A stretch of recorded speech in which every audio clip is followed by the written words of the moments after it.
ይህም ሰላምና ልማት በአሮጌ አስተሳሰብ ሊረጋገጥ እንደማይችል የጠቆሙት ጠቅላይ ሚኒስትሩ ስልጣን የሕዝብ በመሆኑ አመራሩ በተማሩ ወጣቶች እጅ ሊሆን እንደሚገባ አጽንኦት ሰጥተዋል። በእርጅና ዘመናቸው ጦርነት የሚቀሰቅሱ መሪዎች ሕዝቡ ስልጣን ይበቃቸዋል፣ ለልጆቻችሁ አስረክቡ ሊላቸው፣ ለሰላም ያለውን ጽኑ ፍላጎት በግልጽ ሊያሳውቅ እንደሚገባ አሳስበዋል። ሌሎች ክልሎች የታየው ሰላምና ልማት ለትግራይም እንደሚገባው በመጥቀስ ከሰላም ፈላጊና ከተማሩ ወጣቶች ጋር በመተባበር ለትግራይ ሰላምና ልማት እንስራ የሚል ጥሪ አቅርበዋል።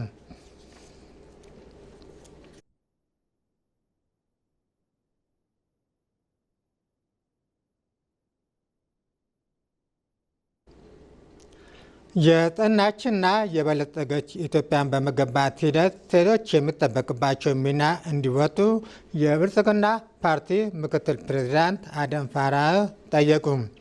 በሴቶች ተሳትፎ የጸናችና የበለጸገች ኢትዮጵያ በሚል መሪ ሀሳብ በአገር አቀፍ ደረጃ ሲካሄድ የነበረው የምክክር መድረክ ተጠናቋል። መንግስት የሴቶችን ፖለቲካዊ ተሳትፎ፣ ኢኮኖሚያዊ ነጻነት እና ማህበራዊ ፍትህን ለማረጋገጥ በርካታ ስራዎች ሰርቷል ያሉት አደም ፋራህ ቀሪ የቤት ስራዎች ላይም በትኩረት እንደሚሰራ ጠቁመዋል። ይህም የተባለው የሰላም ሚኒስቴር ከተለያዩ የሴቶች አደረጃጆች ጋር በመተባበር በሴቶች ተሳትፎ የጸናችና የበለጸገች ኢትዮጵያ በሚል መሪ ሀሳብ ከጥር 12 እስከ የካቲት 12 በአገር አቀፍ ደረጃ ሲካሄድ የነበረው የምክክር መድረክ ማጠናቀቂያ መርሃ ግብር ላይ ነው።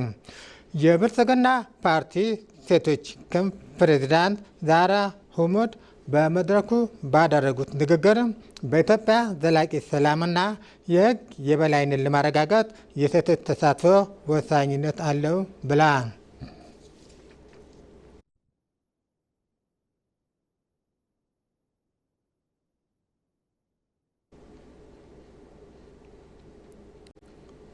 የኢፌዴሪ መከላከያ ሚኒስቴር በምስራቅ ሸዋ ዞን ሎሜ ወረዳ ኮርባ መንደር የገነባውን የጋራ መኖሪያ ቤት ፕሮጀክት አጠናቆ ለክልሉ መስተዳደር አስረከበ።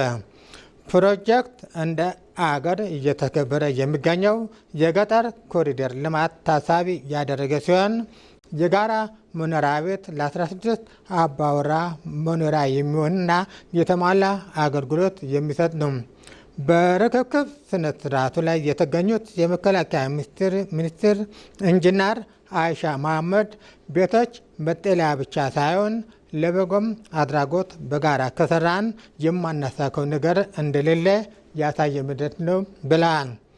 የመከላከያ ሚኒስቴር በላከልን መረጃ የፍትህ ሚኒስትሯ ሀና አርያ ስላሴ የተገነባው የጋራ መኖሪያ ቤቶች ፕሮጀክት መሰረታዊ አገልግሎቶች ያሟላ መሆኑን ጠቅሰዋል።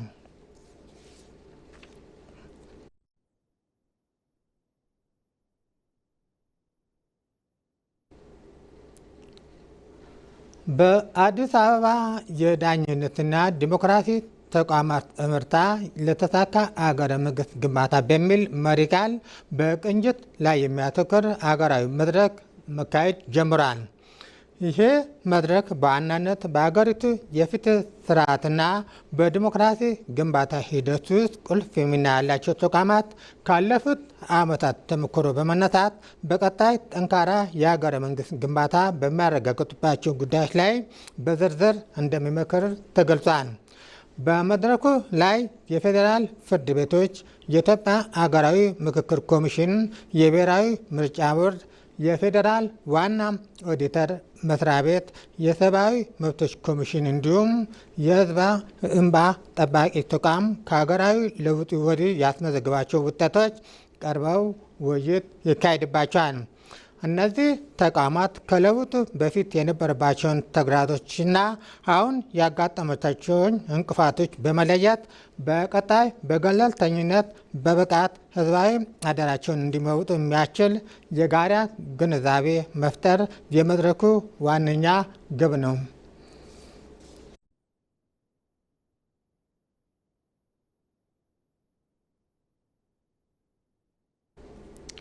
በመጨረሻም የኢትዮጵያን ቡናዎች ንግድ የዓለም አቀፍ ገበያ ተወዳዳሪነት ለማሳደግና የቡና አቅርቦት ውጤታማነት ለማረጋገጥ ለተቀናጀ ጥረት ትኩረት መስጠቱን የግብርና ሚኒስቴር አቶ አዲሱ አረጋ ገለጹ። የግብርና ሚኒስቴር ከኢትዮጵያ ቡናና ሻይ ባለስልጣን ጋር በመተባበር ከቡና አምራቾች፣ ላኪዎችና ባለድርሻ አካላት ጋር በቡና ወጪ ንግድ አፈጻጸም ዙሪያ ውይይት አካሂዷል። በውይይቱ ባለፉት ዓመታት በቡናው ዘርፍ የተመዘገቡ ስኬቶችም በመገምገም በቀጣይ ወራት ትኩረት የሚሹ ጉዳዮች ዙሪያ ውይይት ተካሂዷል። የግብርና ሚኒስትሩ አቶ አዲሱ በወቅቱ እንደገለጹት የኢትዮጵያ የኢኮኖሚ ምሰሶ የሆነውን የቡና ዘርፍ ወደ ላቀ ደረጃ ለማሸጋገር መንግስት በትኩረት እየሰራ ነው ብለዋል።